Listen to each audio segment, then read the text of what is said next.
بسم اللہ الرحمن الرحیم۔ السلام علیکم۔ SHO اشبر مسیح بتاتے ہیں کہ میں سندھ کے ایک دور دراز علاقے میں تعینات تھا۔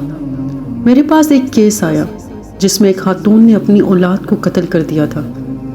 خاتون پر سسرال والوں کی طرف سے الزام عائد کیا گیا تھا۔ اس کا شوہر فوت ہو چکا ہے، بچے اس کے زیر کفالت تھے۔ یہ بچوں کی مناسب تربیت نہیں کر رہی تھی۔ بچوں کی دادی نے بچے اپنی کفالت میں لینا چاہے تو اس نے انکار کر دیا۔ جب ساس نے قانونی مدد لینے کی بات کی تو اس نے اس ڈر سے بچوں کو قتل کر دیا کہ کہیں بچے اپنے ددیال والوں کو نہ مل جائیں۔ میں نے ورثہ کے کہنے پر واقعے کی ابتدائی رپورٹ درج کی، خاتون کو بھی گرفتار کر لیا اور اپنی تفتیش شروع کر دی۔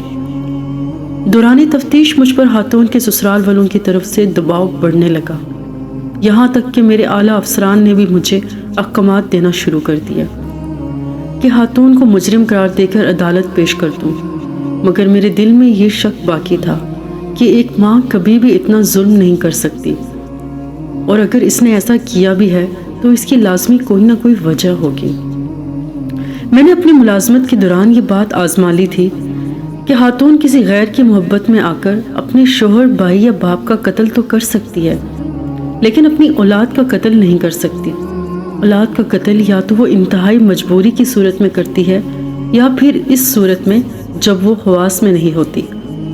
خاتون کے سسرال کی طرف سے بڑھنے والے دباؤ نے مجھے ایک نئے زاویے سے سوچنے پر مجبور کر دیا کہ کہیں خاتون کے سسرال والوں کا اس معاملے میں کوئی ہاتھ تو نہیں ہے۔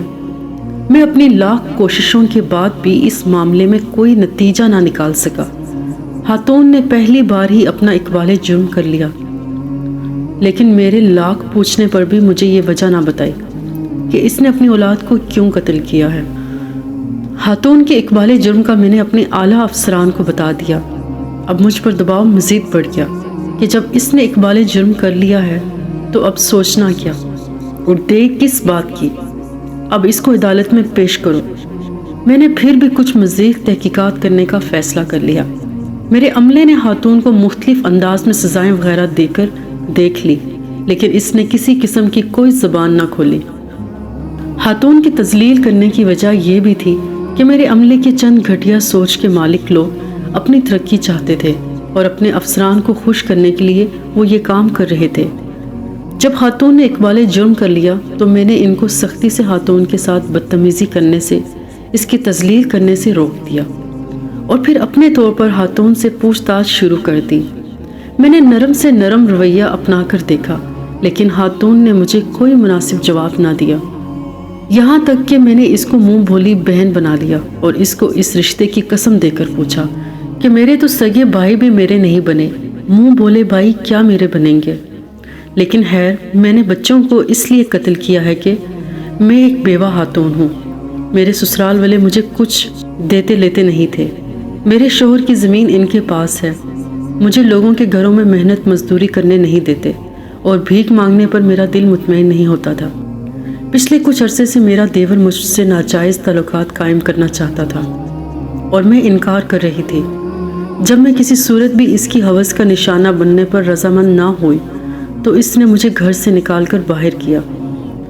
اب میرے پاس اپنا اور بچوں کا سر چھپانے کے لیے کوئی چھت نہیں تھی اور نہ کوئی سہارا تھا۔ میں سگے بھائیوں کی دہلیز پر مدد مانگنے گئی، مگر انہوں نے بھی منہ موڑ لیا۔ پچھلے 2 دن سے میرے بچے بھوکے تھے اور بار بار روٹی کا تقاضا کر رہے تھے۔ میں نے سوچا کہ بیٹی کو ذبح کر کے بیٹے کو اس کا گوشت کھلا دیتی ہوں، چلو کچھ تو اس سے پیٹ بھر کر کھانا نصیب ہوگا۔ مگر جب بھوک سے تنگ آ کر میں نے اپنی بیٹی کو ذبح کر دیا تو اس کا گوشت اپنے بیٹے کو کھلانے پر میرا دل رضامند نہ ہوا۔ مجبوراً میں نے اپنے بیٹے کو بھی ذبح کر دیا۔ مجھے خاتون کے حوالۂ بیان میں کوئی جھول نظر نہ آیا۔ میں نے خاتون کا من و عن بیان تحریر کر کے عدالت میں پیش کر دیا، مگر جب میری اس کارروائی کی خبر میرے حکام بالا کو ہوئی تو انہوں نے مجھے ملازمت سے برخاست کر دیا۔ اس واقعے کے بعد میرا اپنا دل بھی میری ملازمت پر مطمئن نہیں رہا تھا، کیونکہ میں سوچ رہا تھا اگر میری جگہ کوئی بھی ضمیر فروش انسان ہوتا تو یہ خاتون صرف اس لیے ساری عمر جیل میں سڑتی کہ اس نے اپنے دیور کے ناجائز خواہشات پوری نہیں کی تھی۔ اب کم از کم مجھے یقین تھا کہ اگر کوئی غیرت مند جج فیصلہ کرے گا تو وہ کم از کم اس کے سسرال والوں کو ان کے اعمال کی سزا ضرور دے گا۔ اگر ایسا نہ کر سکا تو اس عورت کو جلد یا بدیر بری ضرور کر دے گا۔